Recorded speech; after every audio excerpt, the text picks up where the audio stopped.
As I mentioned in my previous video, I did a lecture recently at Linnaeus University in Sweden, and there was a couple of questions that came up during the lecture that I wasn't able to answer. So I'm answering them here so I can send this to those students, but I also want to let everyone know who is connected with me online about these provocative issues related to universal design. And just a quick recap, universal design is all about decision making. It's all about creating a world in which everyone can participate equally. Now I want to read this question specifically the way the student phrased it, because I think this is really cool, their thinking that was involved. So the student asks, you incorporate a lot of feminist theory with universal design. Is this usual? Is it typical overall in universal design, or are you specializing in this? They go on and say, is there an academic practice or path someone should take if they want to work with this sort of issue? Now, I just first of all start off and say absolutely, feminist theory and universal design are really, really great matches. The theory of intersectionality, how society can oppress and try to control the lives of people who experience multiple forms of disadvantage, and the ways in which oppression interact with each of those forms of disadvantage and collectively affect the experience of those individuals. And I know that's really abstract. If you're into intersectionality, or if you want to learn more, please break out the Google and you will learn amazing, amazing things about that. But yes, feminist theory and universal design are a really, really good match for themselves. And I do incorporate a lot of feminist theory in the ways in which I conceptualize universal design. And it's not necessarily a typical practice. So universal design historically emerged out of disability rights, the built environment, architecture, and kind of, I guess you could say, civil engineering. I'm not sure. I actually don't even know what a civil engineer does, but we'll say civil engineering. Why not? It deals with the spaces that we habitate. So buildings, sidewalks, streets, and things like that. Now, that was the way it was originally conceptualized in the 1990s at the University of North Carolina, and it was basically laid down as a framework by a group of specialists, experts, people with a lived experience of disability, as an alternative to more traditional ways of thinking about the same fundamental issues. So before universal design came around, there was a lot of talk about barrier-free design, accessible design, and things like that. But they all amount to more or less the same principle that we should be identifying and eliminating barriers that people experience participating in society in one shape or another. Now, I was really lucky that I had a student, an amazing student, who challenged me on how I was thinking about universal design. And I don't think she had the intention to kind of provoke the sort of response that I had. I think she just had that in her nature to be critical and aware of limitations in what people are teaching her or the knowledge that she's trying to acquire. So we were sitting one day in a meeting room, and her and I got to talking about universal design. She was one of the bachelor's thesis groups that I was supervising. And she had been challenging me quite a bit beforehand, so this was nothing new to me. I was just kind of, going about our meetings as we would normally.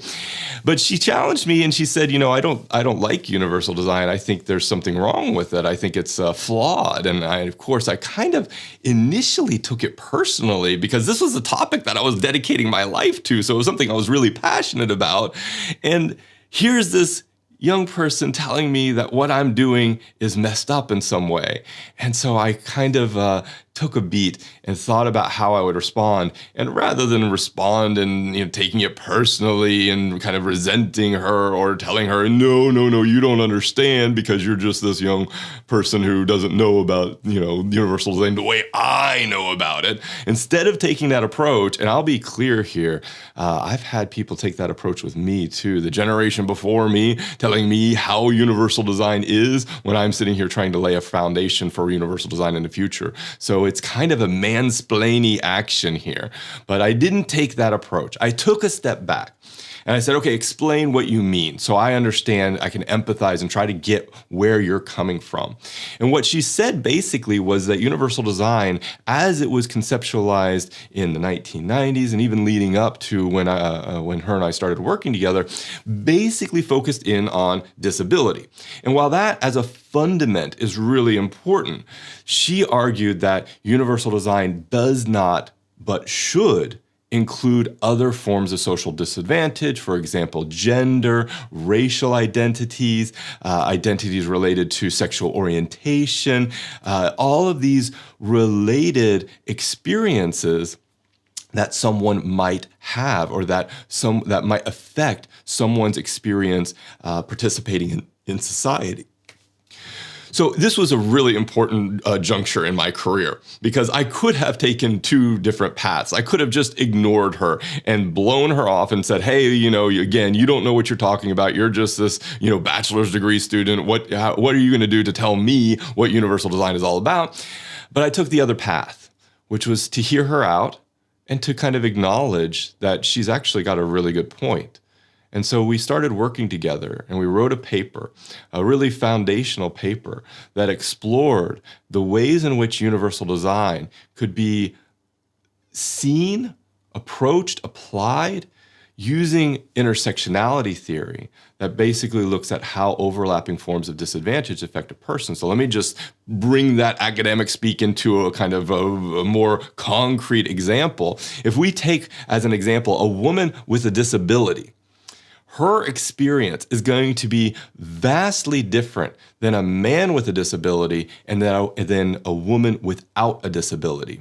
And that's basically the premise of intersectionality. Now you add to that power relations and things like that and systems of oppression, but you basically have this issue that there are groups of people that will continue to be marginalized, even if you try to fix it for that single category. So even if you take universal design and just try to say, okay, this is all about disability, we'll fix that, it's still going to exclude people who have experienced marginalization due to their gender, race, sexual orientation, ethnicity, et cetera, et cetera. So I think this was really an important milestone in my career. It was an important milestone in how we understand universal design, and I'm still working to kind of to realize what it means to take universal design from a disability-specific way of approaching decision-making and look at it more multidimensionally. And so, yes, it absolutely has to do with feminist theory. Yes, it has absolutely to do with critical race theory.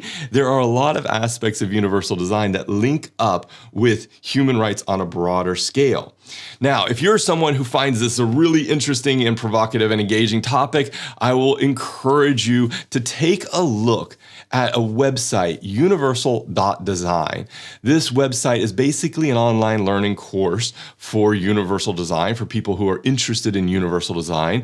The website is owned by a company called Inclusive Creation. And in full disclosure here, I work for Inclusive Creation. I'm actually one of the co-founders, and the universal.design website just comes down to an online learning course. Now, there's a free introduction module, so if anybody's interested in just testing the waters, that's where you can go.